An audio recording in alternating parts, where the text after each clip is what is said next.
Escuchas Proyecto Bienestar. Un podcast de Radio Pauta 100.5 con María Ignacia Carrasco. Bienvenidos a Proyecto Bienestar, el podcast donde exploramos cómo mejorar nuestra salud física y mental basados en ciencia y evidencia de calidad. Soy María Ignacia Carrasco, psiquiatra, fellow en enfermedades del ánimo, y mi misión es acercar la ciencia a las personas, derribando mitos y transformando el conocimiento especializado en conceptos y herramientas fáciles de aplicar para todos. En el capítulo de hoy vamos a hablar sobre alimentación basada en evidencia. Sabemos que en Chile la obesidad es una epidemia de salud pública, es un problema alarmante.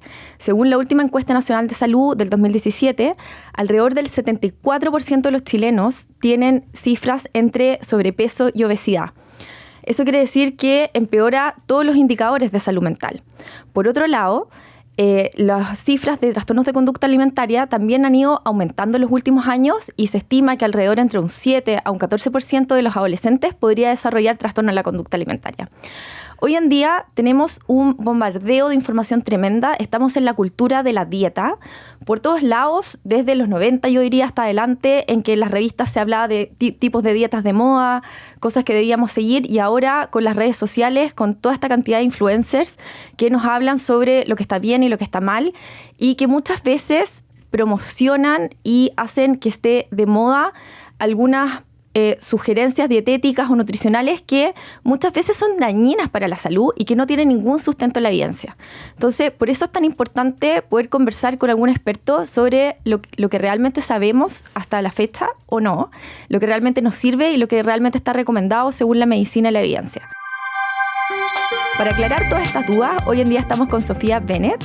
Ella es médico de la Universidad del Desarrollo, es nutrióloga de la Católica y además es cofundadora de Benefit Nutrición y de Benefit Kids, que después vamos a explicar lo que es. Bienvenida, Sofía, muchas gracias por estar acá. Hola María Ignacia, muchas gracias por invitarme. Es un tremendo gusto poder compartir y conversar un poco de nutrición con un poco de base científica también para poder informar mejor a la gente que nos escucha. Yo tenía muchas ganas de hablar contigo. La verdad es que yo, como todos, yo consumo muchas redes sociales y el algoritmo, por alguna razón, cada cierto tiempo me está mostrando cosas nutricionales de deporte y yo quedo con muchas dudas. Y también me pasa que mis pacientes en la consulta, como psiquiatra, me preguntan qué recomendaciones seguir, ¿no? Porque muchas veces los psicofármacos tienen efectos adversos, hacen subir mucho de peso, o las enfermedades del ánimo generan problemas dietético. Entonces, dudas tengo muchísimas, así que espero que podamos resolver el máximo en este tiempo que tenemos. Y quiero partir por algo súper sencillo. Cuando hablamos de alimentación saludable, ¿a qué se refiere? Como es un término súper amplio, ¿no? Sí, la verdad es que hoy día yo creo que además es un término que está muy manoseado, como decía tú antes.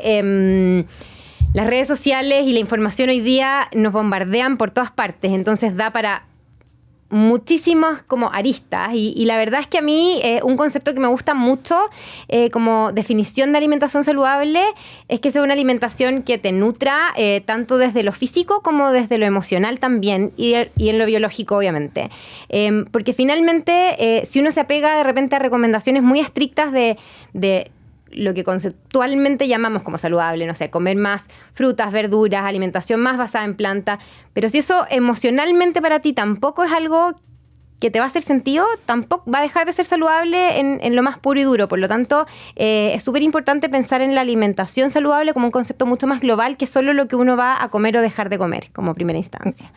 Y después si uno va a hablar como de un patrón dietario, qué es lo que más evidencia tiene de como base de alimentación saludable, yo creo que ahí lo que sin duda tiene más evidencia hoy día es el patrón de dieta mediterránea. Una y otra vez en los estudios aparece como lo más recomendado, ¿cierto? Sí. Explorado desde distintos puntos de vista, como cardiovascular, salud mental, siempre se vuelve a eso. ¿Qué es la dieta mediterránea? Sí, la verdad es que es además, yo creo que la dieta que más se ha estudiado es la que tenemos evidencia más robusta, que finalmente lo que plantea es una dieta que sea variada, no excluye ningún grupo de alimentos, que yo creo que es algo súper importante como para adoptarlo como un patrón de alimentación, y se basa principalmente en dietas que sean ricas en frutas y verduras, evitando alimentos ultraprocesados, priorizar consumo de legumbres, cereales que sean integrales, priorizar el consumo de, si vamos a comer proteína animal, que sea proteína lo más magra posible, ojalá pescado principalmente, pollo o pavo, tratar de evitar las carnes procesadas a toda costa y incorporar además el aceite de oliva como un eje principal de aporte de aceites en tu patrón alimentario habitual. Ya, ahí me quiero detener ahí en varios conceptos que se repiten una y otra vez. ¿Qué es alimentos ultraprocesados? En general, como por definición, son alimentos que pasan por cadenas de proceso y que tienen en general 5 más ingredientes, o en algunas definiciones también está de 10 o más, pero como concepto general, para que la gente lo entienda, son todos estos alimentos que tienen un proceso por detrás y que se le van adicionando distintos tipos de ingredientes o aditivos para enalzar el sabor, para que no vienen naturalmente en el alimento. Yeah. Porque tenemos también alimentos que son procesados, pero de buena calidad y que no caen en esta categoría de ultraprocesados, como por ejemplo una cajita de legumbres, que no tiene otros aditivos, pero que la legumbre ya viene hecha, está procesada porque está introducida en una caja y ya se cocinó, pero no cae en esta categoría de alimento ultraprocesado. Ya, en general ultraprocesado todo lo que viene como en mucho paquete, en mucho plástico, con mucho etiqueta, Exacto. con mucho sello, ¿cierto? Claro. Ya, eso hay que evitar. Hablaste de las carnes, no cualquier carne, ¿cierto? Hablaste de las carnes que mencionaste al final rojas. Sí, lo ideal, lo que sí está muy, muy, muy claro es que todas las carnes procesadas hay que tratar de evitarlas. Eso ya tenemos una amplia base de evidencia, de hecho es recomendación tipo A por la Organización Mundial de la Salud, en que hay que tratar de evitarla porque es precursora y factor de riesgo para el desarrollo de cáncer. Ya, ¿qué es eso? ¿Quiere decir las salchichas? Las salchichas, los jamones, los embutidos, los patés, todas estas carnes, los nuggets, las hamburguesas, todo lo que ya viene con un proceso en que la carne se ha manipulado y se le han agregado nitritos y otros aditivos para su preservación y que finalmente eso va a aumentarnos nuestro riesgo de algunas patologías a largo plazo. ¿Los precursores cancerígenos tienen que ver con los nitritos finalmente? Sí, básicamente. Que son como todos los conservas, todas esas cosas. Sí. ¿Y los pescados da lo mismo cuál? Porque últimamente se habla mucho de que el salmón no, de que hay tipos de pescados que tienen muchas vacunas, muchas hormonas. ¿Qué tan cierto es eso? Sí, yo aquí voy a ser un poco quizá controversial con mi respuesta, ¿ya? Porque otra de las cosas yo creo que es muy importante en nutrición es aterrizar el ideal al real. Me encanta eso. ¿Ya? Sí. Porque una cosa es ser súper papista y quedarse como un poco en la recomendación del libro, del paper, y ojalá, efectivamente, aquí ya voy a ser muy extrema en el ejemplo, pero ojalá todos pudiéramos tener una huerta en nuestra casa, claro, comprar con gallinas libres, huevitos de gallinas libres, comer, si es que vamos a comer carne roja que sea de libre pastoreo y que finalmente el pescado que vayamos a consumir sea un pescado que ojalá esté como en... pescado en un río, ¿cachai? Sí, obvio. Pero esa es la teoría. Pero en la vida real, finalmente uno tiene que aterrizar un poco esta recomendación también, porque no todos tienen acceso, porque obviamente estos productos son más caros.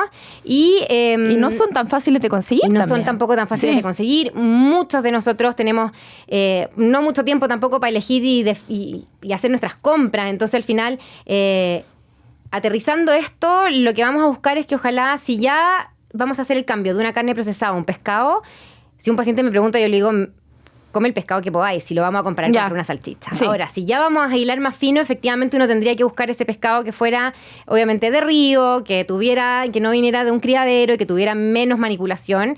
Pero en general, los pescados son bastante seguros para su consumo. En este contexto, además, si uno lo compara con otra cosa. O sea, no hay que ser tan alarmista tampoco. Ya. Sí, yo soy un poco más aterrizada en mi recomendación en ese sentido. Tiene sentido en todo caso. O sea, si estamos poniendo sobre la balanza todas las cosas que mencionaste, al final mejor comer pescado que todo lo demás. Siempre uno tiene que agarrar el punto donde uno parte y de ahí empezar a mejorar. ¿Cachai? O sea, si yo ya estoy comiendo muy bien y quiero seguir limpiando más mi alimentación, quizás voy a tomar un camino que vaya mucho más hacia el ideal. Incluso ahí yo podría meterme un poco más en ya impulsar hacia una alimentación basada en plantas, incluso si queremos sacar la proteína de origen animal. Pero si estamos con una alimentación que es la que tiene más del 90% de la población en Chile o en el mundo, que es una alimentación tremendamente procesada, ya cambiar esa carne a un pescado cualquiera ya al supermercado ya es un tremendo avance. De todas maneras. Mencionaste también el aceite de oliva como muy importante dentro de la dieta mediterránea. En nutrición pasa mucho que de repente, no sé, en una década atrás decían que el huevo era pésimo. Ahora dicen que el huevo es increíble. Con el aceite de oliva ha pasado un poco eso. Me ha pasado yo como consumidora que he escuchado que ahora Hay que tener mucho cuidado, parece, al cocinar con aceite de oliva. No sé si eso es real. Sí, yo creo que en nutrición es una de las ramas de la medicina o de la ciencia en general que más se presta para estas modas. Pasa mucho. Sí. Porque la información va muy rápido y al final la industria va manipulando un poco también los resultados muchas veces de los estudios que tenemos y todo. Si hoy día uno mira la evidencia pura y dura, efectivamente el aceite de oliva sigue siendo el aceite en el que deberíamos preferir tanto para preparaciones frías como calientes. No sé si te acordáis, pero hace un par de años atrás agarró mucho vuelo el aceite de coco. Sí. Empezaron a hablar Todo el mundo maravillas con del aceite de coco, que había que cocinar con el aceite de coco, pero el aceite de coco es una grasa saturada y la verdad es que hoy día, si uno se apega a lo que hay de evidencia, el perfil de seguridad en términos de consumo humano sigue siendo y ganando el aceite de oliva como principal aceite para consumo tanto frío como caliente. Ya, demasiado interesante. Luego, bueno, voy a ir saltando todos los temas, pero hablaste de alimentación basada en plantas, ¿cierto? ¿Cuál es la diferencia de eso con ser vegetariano o vegano? Ahí yo creo que lo importante es separar. El veganismo es más una cultura que engloba más cosas solo que la alimentación. ¿Ya? Por lo tanto, a mí me gusta sacar un poco ese concepto de lo que es la prescripción alimentaria como pura y dura, porque al final el paciente que es vegano no solo tiene limitaciones o restricciones en términos de lo que come, sino que también en hay creencias valóricas. Creencias valóricas, en el tipo de ropa que va a utilizar también. ¿Cachai? Es un estilo de vida. Es un estilo de vida. Si nos vamos ya a alimentación y nutrición propiamente tal, el paciente vegetariano es un paciente que tiene dentro de su alimentación algunos productos de origen animal, como por ejemplo el huevo y la leche. Y el paciente que come estrictamente basado en plantas es un paciente que no incluye dentro de su patrón alimentario ningún producto de origen animal. Ok. Pero sin la filosofía o el estilo de vida atrás de eso. No necesariamente, Ya. o podría ser un paciente ser además, que come, claro, exacto, en el fondo vegano. es como los grupos. Ya, entiendo perfecto. Entonces, pero lo que sí también es importante recalcar que uno puede, por ejemplo, tener una alimentación omnívora o comer productos de origen animal, pero tenderá o siempre nosotros vamos a fomentar una alimentación lo más basado en plantas posible, ¿ya? Que eso también es súper importante. Entonces, hoy día estamos también en posición, del punto de vista de la evidencia y de lo que tenemos, de fomentar una alimentación más basada en plantas, lo que no significa que vamos a pedirle al paciente que saque las proteínas o los alimentos de origen animal, pero sí vamos a promover que ojalá un gran porcentaje de su alimentación, que eso también lo dice la dieta mediterránea, sea ojalá más de origen de plantas que de animales, ¿cachai? ¿Hay algún caso en que podrías recomendar estrictamente una alimentación basada en planta versus una dieta mediterránea o al final es un gusto personal? No, hoy día en términos de evidencia te diría Sí. que todavía no hay así que digamos Una no, superioridad, efectivamente digamos. a este grupo de pacientes vamos a 100% recomendarle esta dieta versus la otra, no. Pero si un paciente llega a la consulta o llega con la inquietud de querer comer únicamente basado en planta, lo vamos a fomentar de todas maneras porque no va a tener una peor calidad de salud ni peores outcomes a la larga si es que ese paciente hace una dieta basada en plantas versus un paciente que hace una dieta mediterránea, siempre y cuando la dieta basada en plantas esté bien asesorada y bien armada, porque Ya. ahí es donde se nos genera un poco el chute. Ya, ¿qué quiere decir eso? Bien asesorar una alimentación basada en plantas. ¿Qué precauciones hay que tener? Inevitablemente cuando uno hace dietas en que uno restringe algunos grupos de alimentos, puede dejar algunos macronutrientes fuera. Entonces, el paciente que va a adoptar una alimentación en que va a sacar algún grupo de alimentos, por ejemplo, va a hacer una transición desde una alimentación omnívora a una alimentación vegetariana o desde una alimentación vegetariana o omnívora a una alimentación estrictamente basada en planta, hay algunos nutrientes que nos van a quedar cortos. El clásico ejemplo que vemos en todas partes es la vitamina B12, ¿ya? Por lo tanto, si un paciente va a hacer esa transición y va a empezar a alimentarse solo basado en planta, es súper importante que haya un profesional atrás que lo guíe y lo asesore. Porque si no, ¿qué es lo que pasa? Muchas veces vemos pacientes que después hacen déficit de vitamina B12, empiezan a comer menos proteína, porque encontrar proteína, muchas veces, si uno no tiene los conocimientos de base, es difícil. De repente a mí me llegan pacientes que me dicen, Sofía, como basado en planta, soy vegetariano, pero no como legumbres ni soya. Y es como, ¿de dónde te saco la proteína? Me queda la arveja y sería todo, ¿cachai? Súper malnutrido. Tienen desnutrición. Hacen malnutrición no necesariamente por déficit, sino que porque les falta cumplir sus requerimientos de algún macro o micronutriente. Entonces es súper importante ahí guiar a esos pacientes, que esos pacientes consulten y se asesoren, porque si no, efectivamente un paciente puede estar haciendo una dieta basada en planta. Hoy día, si nos fijamos, la industria los alimentos de origen no animal, sino que vegetal, para este grupo de pacientes que ha empezado a preferir este tipo de patrón alimentario, ha crecido muchísimo. Tenemos muchísimos procesados. Y eso iba a decir, ¿y ultraprocesados también? Y ultraprocesados también, que son veganos. Claro. Que los pacientes pueden consumir, pero que finalmente si se quedan pegados en ese grupo de alimentos también van a tener un outcome de salud que puede ser incluso más malo que un paciente omnívoro que está haciendo una dieta mediterránea que está bien asesorado, bien armada, ¿cachai? Y cuando hablamos de bien asesorado, y tal vez esto puede ser controversial, pero ¿hay que ir a un nutriólogo, a un médico nutriólogo, o uno puede ir a un nutricionista? Es trabajo en equipo, de todas maneras. Ya. De todas maneras. O sea, Ya. aquí el tema es ir a un profesional de la salud que esté capacitado para asesorarte. Perfecto. El problema es cuando ahí se nos meten otras entidades Como personas con formación más informal, ¿no? Exacto, Que con te formación están más refiriendo como a informal. los coach, ese tipo de cosas. Sí. Que puede ser que hayan coaches que sean tremendamente capaces. Claro, ¿ah? sí. Pero si uno al final va a ir a buscar a alguien que entienda bien de fisiología, que entienda bien de por qué está haciendo la prescripción que está haciendo, ¿cachai? Entonces, en ese escenario, yo te diría que de todas maneras, ojalá un profesional de la salud. Hay nutricionistas que son tremendamente capacitadas y que muchas veces van a hacer la pega mejor que nosotros. Por lo tanto, es súper importante el trabajo en equipo. De repente ahí entra el médico nutriólogo, que nos vamos a preocupar quizás más de la reposición de algunos micronutrientes, de la Claro, suplementación. ver la cosa más molecular, más biológica. Y el tema de las Sí. pautas también la podemos hacer en conjunto, ¿cachai? Entonces, es súper importante elegir bien al profesional que te va a acompañar. Perfecto. No, me queda súper claro. Ya. Cuando hablamos definimos muy bien lo que era alimentación saludable, lo que hoy se considera más saludable, pero yo quiero saber por qué esto impacta la salud física. ¿Por qué es tan relevante? Sí. Porque al final es nuestra benzina, ¿cachai? Entonces, a uno no se le ocurriría, por ejemplo, yo siempre uso un ejemplo medio loco, pero no se te ocurriría tomar un remedio porque sí, un psicofármaco, un antibiótico, y ponerte a tomarlo todos los días sin preguntar o sin saber para qué sirve. Y tendemos a hacerlo con la alimentación, la cuidamos poco en general. Y inevitablemente, si uno se alimenta mal, esto va a tener un impacto en tu salud física a la larga de todas maneras. O sea, es factor de riesgo para infinitas patologías, patología crónica, enfermedades cardiovasculares, para cáncer. Entonces, al final, es lo que nosotros estamos metiéndonos al cuerpo todos los días. Sí, yo siempre le doy este ejemplo a mis pacientes, que la mayoría hemos tenido mascota alguna vez en la vida, y cuando uno le cambia la alimentación a la mascota, se observa todo, ¿cierto? Desde el pelaje, incluso el ánimo, el temperamento, y lo mismo nos pasa a nosotros de alguna manera, ¿cierto? De todas maneras. Sí. O sea, al final, cuando nosotros mejoramos nuestra alimentación o hacemos cambios, o cuando la empeoramos, nos damos cuenta al tiro en la energía, cambian nuestros patrones de sueño. Si dejáis de comer o cuando hacéis estas dietas muy restrictivas, por ejemplo, mamás que tienen con guaguas con alergia a la proteína de leche de vaca, o sea, se les empieza a caer el pelo, empiezan a hacer algunos déficits que uno se da cuenta porque tus patrones de alimentación cambian, ¿cachai? Entonces son súper importantes. Y cuando tenemos una alimentación poco saludable, con alimentos ultraprocesados, ¿cuáles son los principales riesgos como a mediano y largo plazo? En términos, porque un tema que se ha repetido harto acá es la longevidad, ¿ya? Y cómo en el fondo las decisiones de hoy impactan más adelante en la salud, no solamente en lo inmediato.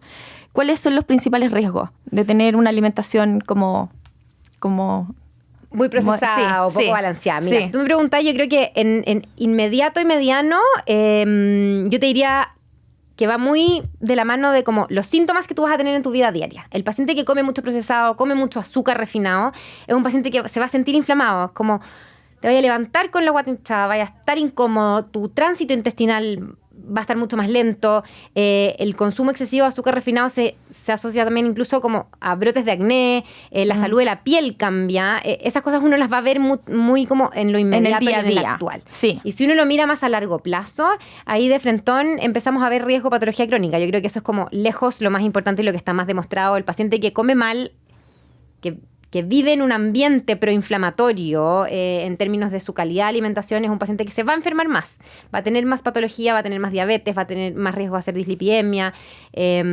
saliendo un poco solo del tema obesidad, balance energético. Expliquemos ¿cachai? un poco eso. En el fondo tú estás diciendo que una alimentación poco saludable, o sea, rica en ultraprocesados, genera un estado proinflamatorio, el cuerpo se inflama. Sí, y eso genera enfermedad, patología. Ya, que ese es un concepto que no todo el mundo maneja. Como que la mala alimentación puede generar inflamación. Claro, y que al final, y no es algo que nosotros vamos a ver. Claro. O sea, muchos pacientes me dicen, oye, Sofía, ¿sabes qué? Yo me siento increíble. no es algo que nosotros vamos a poder mirar porque esto es una inflamación a nivel celular, ¿cachai? Y que Claro. al final es un efecto acumulatorio que vamos teniendo con el paso de los años y que después estamos estresando todo el tiempo nuestro organismo. Ese adipocito se va a ir llenando, va siendo un adipocito que va a mostrar citoquinas proinflamatorias, va a ser una entidad hormonal que nos va a llevar a eventualmente poder desarrollar patología. Obviamente, como todo en medicina, no todos los pacientes les va a pasar. Claro, entonces ahí depende aparece de la como, vulnerabilidad individual. oye, no, es que mi tía, mi prima, mi Sí, abuela, toda la vida comía comió de todo pésimo. y vivió hasta los Y- 105 años. Sí, Entonces, obvio. todo Estamos es hablando- una campana Sí, de Gauss. la campana de Gauss. Entonces, Sí. Pero si uno mira el grueso y qué es lo que hay en el grueso, efectivamente el paciente que come de mala calidad, que tiene malos hábitos en general, si esto tú lo sumáis a lo que hoy día vivimos, que es dormimos mal, estamos estresados, hacemos poco deporte, nos movemos poco, ¿para qué vamos a entrar en la carga de patología de salud mental? Que ahí ya otro tema gigante. Si a eso le sumamos además estos patrones dietarios que son más proinflamatorios, con más ultraprocesados, obviamente le vamos sumando factores de riesgo y lo más probable es que esto desencadene sí o sí una patología crónica a largo plazo. Ya. Igual me quiero detener un poco en la salud mental que lo mencionaste recién, porque la alimentación sí puede influir en eso, ¿no? En tener estado proinflamatorio, en sentir más fatiga, menos conexión, menos energía en el día. Eso pasa cuando uno come malo, ¿no? De todas maneras, yo creo que ahí es algo como muy bonito en lo que uno se puede meter también, porque es un círculo muy vicioso. Al final, el paciente que tiene un mal hábito va a tener más probabilidad de generar una patología de salud mental. El paciente que tiene una patología de salud mental también muchas veces va a tener elecciones alimentarias que están interferidos por su bajo ánimo, por alguna otra condición de base, y por lo tanto eso va a ir perpetuando un poco este círculo que también va muy de la mano. Hemos visto que los patrones alimentarios en los pacientes, si es que son de peor valor, peor valor biológico, al final también van a predisponer a que los pacientes puedan tener algunas alteraciones y tener trastornos del ánimo y andar más bajoneados, se van a sentir más mal, con menos energía también a la larga. Al final se influencian mutuamente, son patrones bidireccionales. Entonces todo el rato hay que estar pensando esto como algo global, ¿cierto? Sí, y ahí un poco agarra, yo creo, y aparece este tema de la medicina estilo de vida, que yo creo que a ti te interesa harto y a mí también, y nos hemos metido harto en el tema, es que es muy difícil mirar al individuo o al paciente Por pedacito. desde un puro eje, Sí, ¿cachai? sí. Que eso es súper importante. Al final, yo no saco nada haciendo que un paciente coma increíble si va a dormir mal. Ese paciente Sí. igual va a tener más riesgo de hacer un infarto. Bueno, la idea de este programa, Sofía, partió con eso, porque yo dedico mucho rato de mi consulta a hacer psicoeducación.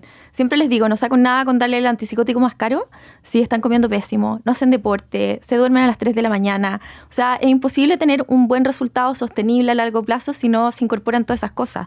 Y la mayoría de la gente no tiene esta información. Entonces, por eso es importante tener este tipo de conversaciones acá contigo. Sí, es que al final ahí un poco también va el tema del trabajo en equipo, como si tú remas por un lado como psiquiatra y yo remo por el mismo lado como nutrióloga, al final vamos a apuntalar al paciente de una mucho mejor manera, si no es que es imposible, o sea, y está demostradísimo también por la evidencia, o sea, un Exacto. paciente que al final uno lo agarra de un puro lado y le deja suelto el resto, No, sí. no vaya a avanzar. Un parche, es una un solución parche, parche. Sí, eso es. exactamente. Ya. Estás escuchando Proyecto Bienestar, un podcast de Radio Pauta 100.5 con María Ignacia Carrasco. Ahora que definimos varias cosas, quiero empezar a hablar como de las tendencias en específico, las cosas que yo he visto que más se repiten, lo que estuve investigando.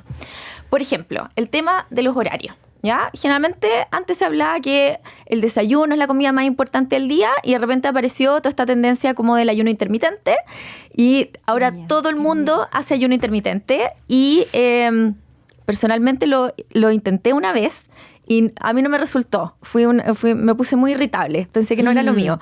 Así que cuéntame por qué se hizo tan popular, realmente tiene tanta evidencia y en quiénes podría ser beneficioso. Sí, mira, yo creo que hoy en día en este tema como de las redes sociales y todo, estas tendencias además mueven mucho, generan ruido y son atractivas, ¿cachai? Porque al final estamos todos buscando técnicas para mejorar nuestro bienestar, nuestra alimentación.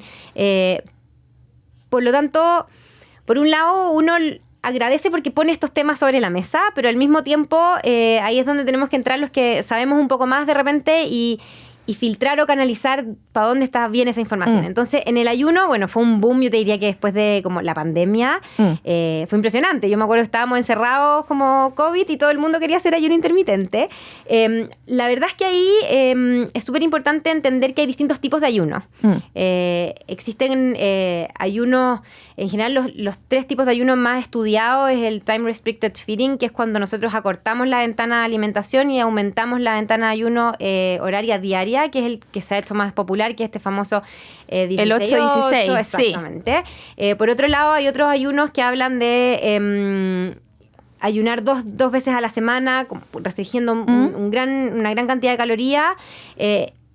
Todo esto viene un poco de algunas culturas y algunas religiones que hacen esto. De Medio Oriente, ¿no? Sí. Prolongados como en Ramadán. Y hoy día la ciencia lo que ha estudiado efectivamente es que tiene algunos beneficios desde el punto de vista de prevención de patología crónica, tiene algún efecto a nivel también de antiinflamación, siempre y cuando el ayuno se adopte como un estilo de vida a largo plazo. Ya, o sea, nos sirve hacerlo un mes.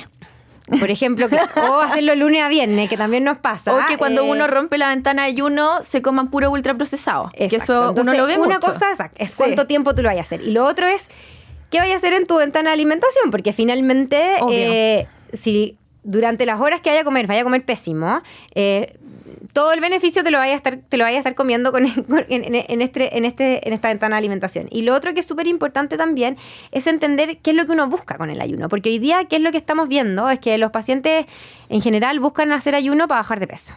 Ya, de nuevo, es todo el rato como estereotipo de belleza, peso, ¿cachai? aspecto físico. Y con lo que tú decías al principio, el timing, ¿cuándo hacemos ayuno? Es lo mismo hacer ayuno, que tu ventana de ayuno esté desde las 6 de la tarde hasta las 10 de la mañana. Es lo mismo hacer ayuno desde las 11 de la noche hasta las 2 de la tarde del día siguiente. Me aventuro a decir que no. Que no. Ahí aparece un poco también el tema de la crononutrición. ¿Qué es mejor? ¿Ya? Nuestros ejes hormonales son distintos. La secreción de cortisol, nuestra sensibilidad a la insulina es diferente en la mañana que en la noche. Claro. ¿No es cierto? Sí. Entonces, también ahí va de la mano un poco con este tema del ayuno, porque hoy día en Chile nuestra vida social es de noche. Entonces, en Chile, ¿cuál es el ayuno más típico que nosotros vemos que hacen nuestros pacientes? Es que dejan de comer a las 10, 11 de la noche y vuelven a comer a las 2 de la tarde, almorzar. Ya. ¿Ya? ¿Ese es el mejor ayuno desde el punto de vista fisiológico? Pareciera que no, porque finalmente uno, ¿qué es lo que hace?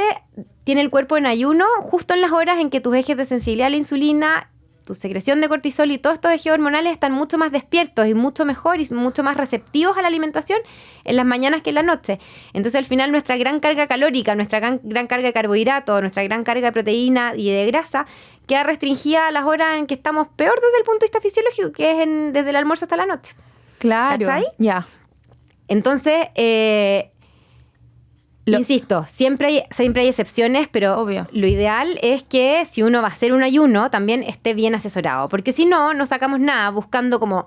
Entonces, desde el punto de vista de la biología, la ventana de alimentación debiera como o el ayuno debiera romperse en la mañana. Lo más temprano posible. Con el desayuno. Si uno es como idealista, desde la fisiología, efectivamente uno debería, si vamos a promover un ayuno intermitente o vamos a promover un ayuno en general, es que ojalá nosotros rompiéramos el ayuno muy temprano y empezáramos a ayunar en la tarde lo más temprano posible. En el fondo no comer nocturno. Priorizar el ayuno nocturno. Ya, tiene mucho sentido desde un punto de vista biológico. Ya, súper bien. ¿Cachai? Ya. Entonces, y lo otro importante es durante nuestra ventana de alimentación, ¿qué comemos? ¿Qué comemos y cuánto comemos? Sí, que es lo que el primer tema que hablamos en el capítulo de hoy, ¿cierto? Que lo que uno se mete al cuerpo, en el fondo, es demasiado relevante. Sí. Y cuando uno lo quiere vincular directamente con el control de peso o baja de peso, es súper importante entender que el ayuno en sí mismo no te va a hacer bajar de peso. Porque si tú finalmente estás haciendo una ventana de ayuno corta de 8 horas, pero durante esas 8 horas comes un exceso de calorías, no vaya a bajar de peso, vaya a subir. ¿Cachai? Entonces el tema es ¿Por qué hay algunos estudios muestran que efectivamente los pacientes cuando se someten a estos ayunos de 16-8 bajan de peso? Es porque al acortar la ventana tenéis menos tiempo para comer y la probabilidad comen menos calorías diarias. Sin querer o involuntariamente la cantidad del aporte calórico total baja. Pero si un paciente se empeñara en comerse todas las calorías o más en esas 8 comer horas, puro McDonald's no sirve nada. No va a bajar de peso por estar haciendo ayuno. Ya. No, de todas maneras. Hay otro concepto que a mí me da un poco de mono, que es el comer limpio. ¿Ya? Que hay como que se ve como en redes sociales que me salió repetido harto, que es como, no, yo como limpio, yo me preocupo como de comer bien, como la perfección en cuanto al comer. Eso no sé si es algo que te llega harto a la consulta. Sí, y ahí yo creo que ya nos metemos en un tema más conductual, heavy. Sí. Porque hoy día también hay como hiper awareness de qué es lo que estamos comiendo, cómo lo estamos preparando, y ahí hay que tener harto cuidado también con el público que está consumiendo este tipo de información, que muchas veces hay adolescentes, hay niños, por lo tanto hay que tener cuidado también de no estar tan hiperalerta sobre esta búsqueda de comer todo como súper perfecto, súper limpio, súper poco procesado. Es un caldo cultivo para trastorno de conducta alimentaria no especificado en el fondo, ¿cierto? Porque uno siempre piensa en trastorno de conducta alimentaria en bulimia, anorexia, pero existe una serie de otros trastornos de conducta alimentaria que son como más sutiles, por así decirlo, como por ejemplo esto de la perfección, ¿cierto? Sí, o sea, hay muchos rasgos. O sea, si hoy día nosotros miramos y uno mira las cifras, o sea, el trastorno por atracón, que también está dentro del espectro del trastorno de conducta alimentaria, está sumamente subdiagnosticado y es una patología que es mucho más frecuente de lo que creemos. Muy frecuente. Muy entonces, frecuente, sí. Al final, toda esta hiperexposición a la perfección también al comer y a esta exigencia por hacerlo perfecto, nos lleva también al riesgo de irnos por otro lado, ¿cachai? Claro. Uno tiene que andarse limpiando, andar haciendo detox, por ejemplo, eso lo hace el hígado. Ya. Sí, yo quería que dijeras eso. Eso lo hace el hígado. Eso no estaba pauteado. Eso lo hace el hígado. Sí, estaba esperando esa respuesta. Sí. La verdad es que modas de nuevo, ¿cachai? A ver, si queremos, es como el agua alcalina. Tuta, ¿ya? Sí, ¿cachai? Sí, se me había olvidado eso. La detoxificación la va a hacer tu hígado. Ahora, si a ti después de... Ningún jugo va a limpiar el cuerpo. Ningún jugo va a limpiar el cuerpo. Ya. A ver, si tú estuviste y te diste la pala comiendo un fin de semana y finalmente a ti te sirve porque te sientes menos pesado, te duele menos la guata, tenés menos síntomas abdominales, al día que volví a hacerte un juguito, un batido, y eso te va a servir a sentirte menos inflamada por una cosa como personal. Pero es más psicológico, ¿cierto? Es una cosa más... Quizás, claro, vaya a tener un mayor aporte de fibra si es que metí una cuestión gigante de apio y de espinaca a la juguera, y eso te va a ayudar a tener mejor regular tu tránsito, sí. Porque el fin de semana comiste pura mugre y entonces eso te va a ayudar un poco a regular, pero que esto vaya a generar una desintoxicación, así como un efecto diálisis, no sé, no resulta. Ya, perfecto, descartado. Ya, ¿qué hay con qué es la dieta keto? Todo el mundo hace ayuno intermitente y keto. Sí. Otro miedo. Keto. Bueno, la dieta cetogénica, si uno como se remonta a por qué se hizo, en un inicio, la dieta cetogénica, para lo que tiene evidencia así real, es para el manejo de la epilepsia refractaria en niños. ¿Ya? Eso es. Sí. ¿Ya?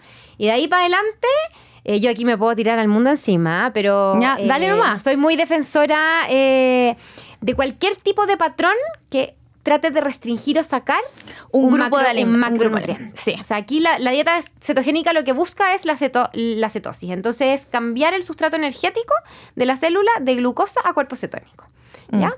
Para lograr eso, yo tengo que reducir mi ingesta de carbohidratos de forma súper importante. ¿Y por qué eso podría ser bueno? Porque para alguien sano, ¿no? Sí. No estamos hablando de epilepsia refractaria en niños. Estamos hablando de adultos estudios sanos. que efectivamente muestran beneficio en outcomes de salud y de manejo, especialmente pacientes diabéticos. Ya. El paciente diabético en general tiene un déficit de secreción de insulina o no secreta insulina. Si un paciente que tiene una alteración en su metabolismo de la glucosa y no le doy hidrato de carbono, efectivamente ese paciente va a tener un mucho mejor control glicémico porque no le estáis dando lo que hace que se le dispare el azúcar. ¿Ya? El tema es cómo mantengo esa dieta a largo plazo. es súper difícil para los pacientes. Hay un grupo de personas que sí lo logra hacer y maravilloso por ellos. Y si pero son súper mateos y andan con sus bien barritas armada keto. también, exacto. Sí. Y si está bien armada y el profesional que está detrás de esta dieta cetogénica logra que tus aceites sean de buena calidad y logra de alguna manera suplir tu fibra y que tu colon igual se mueva, maravilloso por ese pequeño grupo. Pero el grueso de los pacientes en general es una dieta que te limita mucho desde lo social. Es una dieta que además muchas veces te hace elegir aceites y grasas que no son de la mejor calidad posible. Hoy día vemos que de repente aparecen estos gurús, estos gallos que venden estas dietas y que finalmente promueven que un paciente tome desayuno, huevos con tocino, mantequilla y que le echen crema al café. Lo he visto. Pucha, sí. y si uno mira lo que hay de evidencia debajo de eso, contrastado con lo que nosotros vemos hoy día de dieta mediterránea y los patrones de alimentación a los que nosotros estamos tendiendo ahí, no es que justo literal 180 grados, o sea, cereales integrales, menos procesados, grasas de mejor calidad, no pegan. No tiene sentido. Sí. Sigamos con la línea de restringir macronutrientes o ciertos grupos de alimentos. Ahora he escuchado muchas veces en situaciones sociales, personales, ya y en redes sociales, por supuesto, que el gluten es malo, que no hay que nadie debiera consumir gluten. ¿Eso es verdad? Por ahora no Ya. sabemos. Otra Ya. de las cosas que es importante, yo creo que nosotros en medicina nos movemos en un terreno bastante incierto en términos de que la evidencia que tenemos hoy puede que no sea la misma evidencia que vamos a tener de aquí a 10 años. Sabemos ¿ya? lo que está estudiado. Exacto. Y lo que nos hemos preguntado que queremos saber. Exacto. Y por lo tanto yo en este tipo de cosas también soy menos categórica porque Ya. finalmente en 10 años yo puede ser que me pise los talones, que es lo que pasó con el huevo. Con el ¿ya?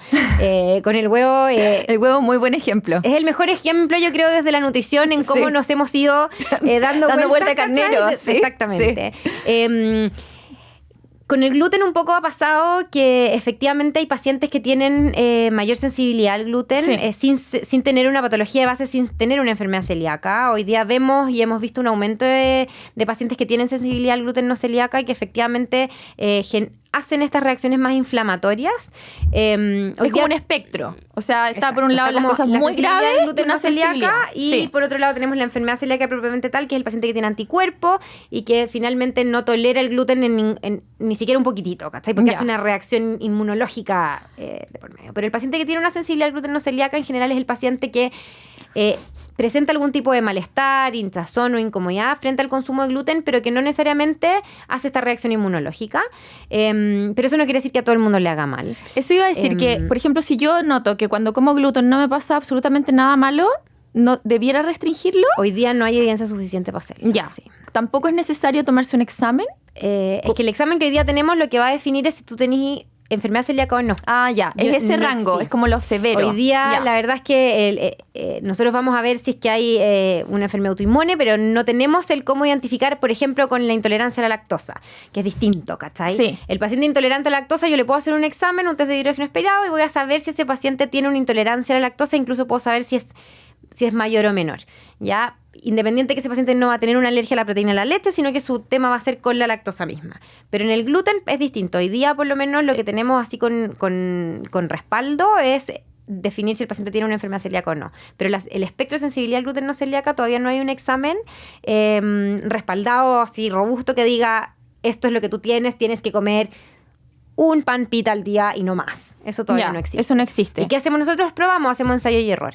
Pero en un paciente sano que no refiere incomodidad, que no tiene ninguna patología de base y que finalmente come gluten y anda perfecto, hoy día no hay evidencia suficiente para decirle a sea ese necesario paciente que tiene que restringirlo. restringirlo, sacarlo. Finalmente, ahí tú hablas de eso del ensayo y error y con eso tiene que ver con la observación y la autoobservación y saber leerse muy bien de lo que le hace bien al cuerpo, lo que a uno lo nutre, lo que a uno le genera mejor energía. Igual es un proceso como de autoconocimiento. Sí, de ¿Ustedes todas entrenan maneras. eso o no un Sí, poco de todas maneras. con los pacientes? Es súper importante también enseñarle al paciente que se escuche, ¿cachai? Que se vaya dando cuenta. Muchas veces yo le digo a los pacientes que vayan haciendo un diario, no necesariamente un diario como de comidas, de qué es lo que comen, pero sí de cómo se van sintiendo, o si de repente identifican algún alimento en particular que les genera alguna incomodidad, les genera algún síntoma, es súper importante ir haciendo ese análisis porque muchas veces así encontramos algunas intolerancias o que estaban medias camufladas y que no sabíamos. Ese paciente que siempre amanece hinchado, que está incómodo, que no necesariamente tiene un sobrecrecimiento bacteriano de base, un famoso SIBO, que también es otra cosa que está muy entretenido. Muchas veces es una intolerancia. Hay pacientes que también toleran menos el consumo de fibra y hay que ir acostumbrando a ese colon también a comer más fibra. Entonces, todo eso uno lo puede ir haciendo, escuchándose, haciendo este proceso como si tú de autoconocimiento. Sí, porque uno podría dar una lista gigante de cosas prohibidas y al final tiene que ver con lo que uno sabe que le hace bien o no. Sí. Ya. Entonces, ¿cómo podríamos empezar a diseñar? Si yo digo ya, quiero partir mañana comiendo mejor, alimentándome mejor, ¿qué recomendaciones darías tú para adherir adecuadamente a una dieta saludable en lo individual? Ahí yo creo que lo más importante es entender que uno no puede cambiar hábitos es muy difícil. Tremendamente difícil. Te diría que las cosas más difíciles que uno puede hacer con un paciente, ¿ya? Porque en general cambiar un hábito que viene arraigado y que no solo depende de uno, depende de... Es cultural. La cultura, la familia, tus tiempos, tus exigencias, ¿cachai? Entonces, entender que es un proceso tremendamente complejo. Yo creo que eso es lejos con lo que uno tiene que partir. Es que el paciente entienda que meterse en un proceso de cambio, cualquiera sea, ya sea con la alimentación, con la actividad física, con el sueño, con el cuidado de su salud mental, es tremendamente difícil, es lento y requiere de mucha energía. Eso yo creo que es como la base. Y de ahí es no buscar cambiar en un mes lo que no has podido cambiar en 30 años o en 20 años o en 40 años. ¿cachai? Es una muy buena recomendación. Porque al final, un ejemplo así, una tontera, pero el paciente que usa endulzante para el café o el té. Entonces yo le pregunto, ¿cuántas gotitas le ponía a tu café o el té? No, le pongo 20 gotas. Ya. Queremos empezar a reducir el consumo de endulzante. Ya no, es que desde mañana no le voy a poner ni una. Nunca más nada. Nunca. Y es como, a ver, si le ponís 20, vaya a aguantarme tomarte el café o el té sin gotitas 2 o 3 días. La vida va a dejar de tener sabor. Y 2 o 3 días, ¿cachai? Y la vida va a dejar de tener sabor. Y al cuarto día vaya a andar pateando la perra porque no te vaya a querer tomar tu café, que antes era exquisito. Un café que para ti no va a tener sabor a nada, va a estar muy amargo. Hay que reacostumbrar el cuerpo. Exacto. Entonces ahí es súper importante que estos procesos sean lentos, pero que tengan, ojalá, objetivos súper claros y que sean objetivos tangibles, que eso es otra cosa. Ahí hay distintas técnicas que uno puede ir usando con los pacientes. ¿Y qué usan además del peso para no estar como peso céntrico? Conducta. 100% enfocado en la conducta, ¿cachai? Aquí, yo muchas veces, a mis pacientes, de hecho, miles de veces jamás hablamos del peso. Termina siendo tema para la 10ª consulta, ¿cachai? Me encanta. Porque aquí lo que uno va a buscar es modificar hábitos. Si eventualmente el peso hay que modificarlo, probablemente va a caer de cajón solo al hacer todos estos otros cambios, ¿cachai? Entonces, cuando nuestro enfoque es mejorar hábitos o estilo de vida, ir buscando objetivos que sean súper tangibles y que sean, ojalá, que nosotros después los podamos perpetuar en el tiempo. Por ejemplo, el paciente que no hace nada de ejercicio o que siempre come fuera de su casa y quiere empezar a cocinar. Entonces, no, desde mañana voy a empezar a cocinar todos los días. No. Pongámonos objetivos súper claros y estamos aquí un poco... empezamos con... Si cocino 0, voy a empezar a cocinar una vez a la semana. ¿Cachai? Entonces, nos ponemos un objetivo claro de aquí a las próximas 4 semanas. Entonces, de aquí a las próximas 4 semanas, una vez a la semana, yo voy a empezar a cocinar arroz con pescado, que es lo que más fácil me sale.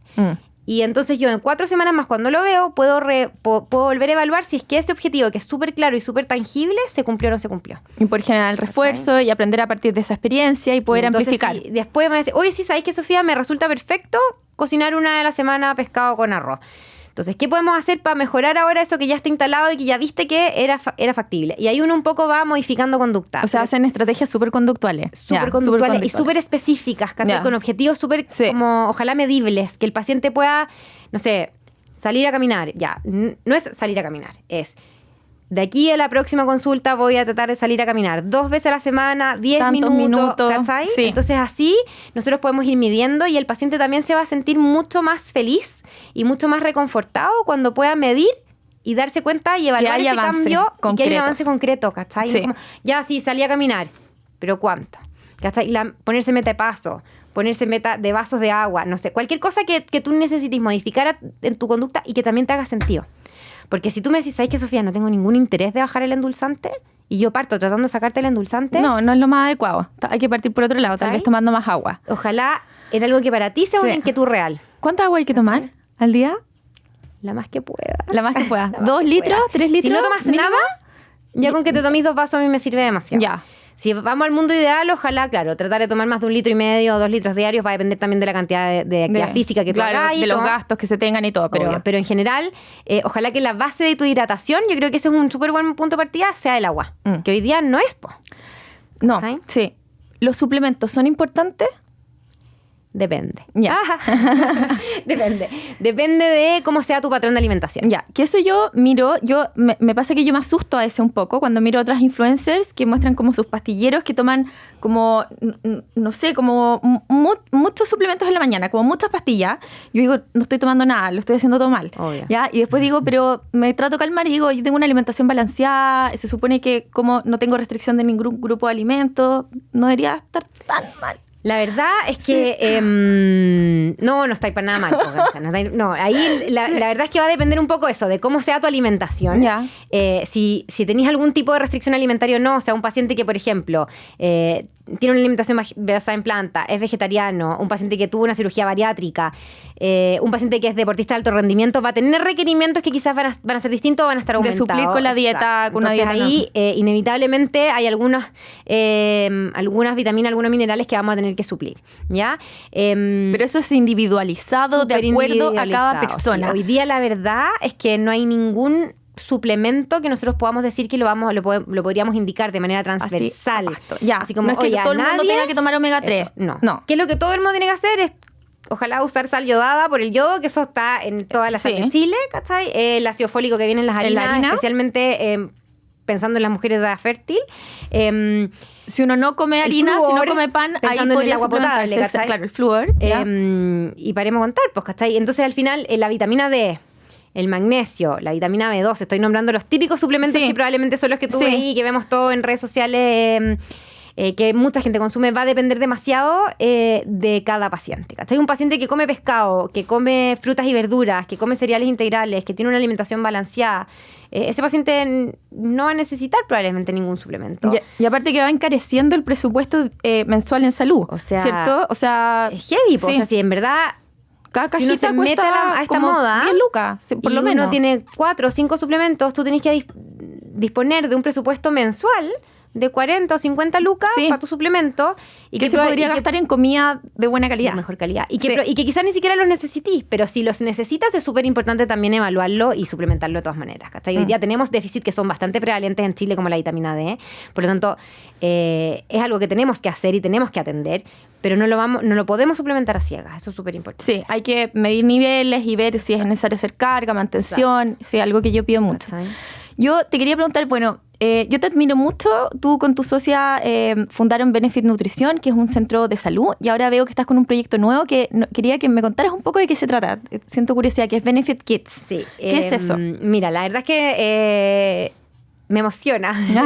No, nosotros hace ya casi 10 años partimos con Benefit Nutrición, efectivamente, y hace un par de años quisimos como darle un poco del vuelco, un poco también amarrado a esto de la medicina estilo de vida, y tratamos de desenmarcarnos un poco de solo la nutrición. Hoy día, de hecho, El le cambiamos el Benefit nombre, Benefit Health, y la idea un poco es englobar más la salud como un todo y salir un poco solo desde del área de nutrición, y por lo mismo tenemos ya hace 2 años armado un equipo de salud mental, tenemos una psiquiatra, tenemos 2 psicólogas trabajando con nosotros y todo esto está enfocado en el área del adulto, y el plan nuestro un poco era empezar a incorporar todo el ciclo vital. Entonces, de la mano del plan adulto nace esta idea de incorporar a los niños. Nosotros en nuestro centro tenemos la gran mayoría de nuestros pacientes son hombres y mujeres que están en edad fértil, hombres y mujeres que hoy día tienen hijos. Por lo tanto, la idea de incorporar a que sus hijos puedan también formar parte de este proyecto era algo que nos atraía muchísimo, y también de agarrar a los niños hoy día que son como nuestra fuente de educación, ¿cachai? Y hoy día además en Chile somos un país que el tema de la alimentación y los hábitos infantiles Están está sobre la desatendidos, mesa. y están desatendidos, muy ¿cierto? Por el desatendidos, Estado, ¿cachai? Por lo tanto, nos parecía como tremendamente relevante tratar de agarrar un poco este grupo. Estamos contentísimas porque tenemos un equipo equipo hoy día de pediatras, tenemos una gastropediátrica, una nutricionista, que un poco van a agarrar al niño en todo el área, no solo en el área de nutrición. Y la idea un poco también a la larga y a futuro es hacer esto mismo y replicarlo para la otra etapa del ciclo vital, que es el adulto mayor, la geriatría. Qué lindo, lo encuentro súper lindo. También la salud de la mujer. Sí. La salud de la mujer en la etapa menopausia y posmenopausia, que también está tremendamente como en la invisibilizado, sí. Es como lo que y que es algo que desde la nutrición, desde la medicina estilo de vida, se puede hacer mucho y uno puede cambiar mucho la calidad de vida de los pacientes. Se enseña también. muy poco en medicina en general. Se enseña nada. Sí. Poquito, sí. Yo encuentro clave lo que están haciendo con Benefit Kids, porque de alguna manera, o sea, la idea es prevención y promover un estilo de vida desde muy temprana edad para que estos hábitos estén desde el comienzo. Sí, y eso genera un cambio de estilo de vida a largo plazo. Lo encuentro increíble. Felicitaciones por eso. Sofía, con esto me despido. Muchísimas gracias por estar acá. Me encantó nuestra conversación. Y no sé si hay algo más que te gustaría decir, algún mensaje final. No, yo creo que, darte las gracias por la invitación porque estuvo muy entretenido. En nutrición yo creo que es algo que da como te decía la otra vez, para 10 capítulos, pero yo creo que lo más importante, o así como un mensaje de cierre, yo creo que es decirle en general a los pacientes y a las personas, uno, que se asesoren bien, y dos, no subirse mucho al carro de las modas. El sentido común, que prime el sentido común. Yo creo que eso nos ayudaría a evitar muchos errores desde distintas áreas, y si uno se queda pegado en eso y se asesora bien, la verdad es que mejorar el estilo de vida muchas veces termina siendo más fácil de lo que uno cree si está bien acompañado. Muy bien, muchas gracias, Sofía. Gracias a ti. En el capítulo de hoy aprendimos que la alimentación es un pilar esencial en la medicina del estilo de vida y que una dieta equilibrada ayuda a prevenir enfermedades crónicas como la diabetes, la hipertensión y también a mejorar la salud mental. En cuanto a qué dieta elegir para cada uno, Sofía nos enseñó que lo principal es que prime el sentido común y que las dietas deben ser siempre individualizadas y tener mucha precaución con no seguir las tendencias de moda o las últimas cosas que aparecen en redes sociales, porque muchas veces carecen de sustento. Así que la mayoría de las veces lo que tenemos que hacer son cosas más simples, evitar alimentos ultraprocesados, en general seguir una dieta mediterránea y, ante cualquier duda, preguntar a expertos, nutriólogos y nutricionistas. Espero que este capítulo de hoy les haya servido para poder incorporar estas recomendaciones en su vida diaria. Yo los quiero invitar a seguir nuestros canales de Spotify y YouTube y a seguirnos en redes sociales María Carrasco y de nuestro media partner pauta.cl. Acá podrán acceder a contenido exclusivo y recursos adicionales para poder seguir mejorando la información que tienen. Yo les doy muchas gracias por acompañarnos en Proyecto Bienestar y los espero en un próximo capítulo para seguir mejorando juntos en un vivir mejor. Escuchaste Proyecto Bienestar. Un podcast de Radio Pauta 100.5 con María Ignacia Carrasco.